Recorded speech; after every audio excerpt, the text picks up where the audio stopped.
इस समय की और अभी तक की सबसे बड़ी खबर नेपाल से ही आ रही है। नेपाल की राजधानी काठमांडू के मेयर बालेन्द्र शाह को अंतरिम प्रधानमंत्री बनाने की मांग अब तेज हो गई है, क्योंकि प्रधानमंत्री ओली ने इस्तीफा दे दिया है और उसके बाद अब ये बालेन्द्र शाह के नाम की वहां पर मांग उठने लगी कि बालेन्द्र शाह को अंतरिम प्रधानमंत्री बनाया जाए और उसी के बाद उन्हें प्रधानमंत्री भी बनाया जाए। तो छात्रों का ये आंदोलन जो कि हिंसक हो उठा था और उस आंदोलन ने इतना हिंसक रूप ले लिया कि वहां के कई मंत्रियों समेत प्रधानमंत्री के निजी आवास तक में तोड़फोड़ की गई, आगजनी की गई। अब युवाओं में लोकप्रिय बालेन्द्र शाह को नया प्रधानमंत्री बनाने की मांग तेज हो चुकी है और अंतरिम प्रधानमंत्री भी ये कहा गया है, इस तरह की खबर आ रही है कि काठमांडू के मेयर को ही बनाया जाए।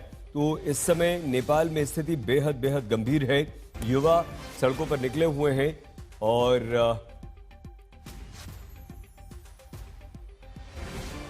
आइए इस समय हम आपको सीधे काठमांडू नेपाल की राजधानी लिए चलते हैं। हमारे साथ पंकज जुड़ चुके हैं। पंकज, शाह को प्रधानमंत्री बनने की अब मांग उठने लगी, इस बारे में कोई आधिकारिक जानकारी मिल पाई है या बालेन्द्र शाह की सिर्फ युवा मांग कर रहे हैं?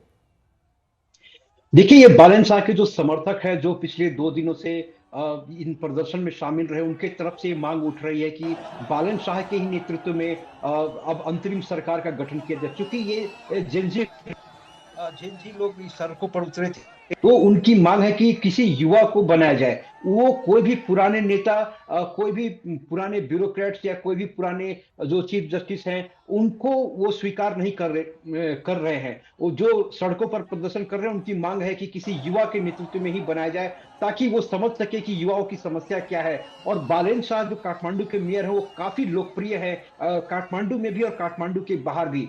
साथ ही मैं ये भी जानकारी दे दूं कि पिछले 2 दिनों का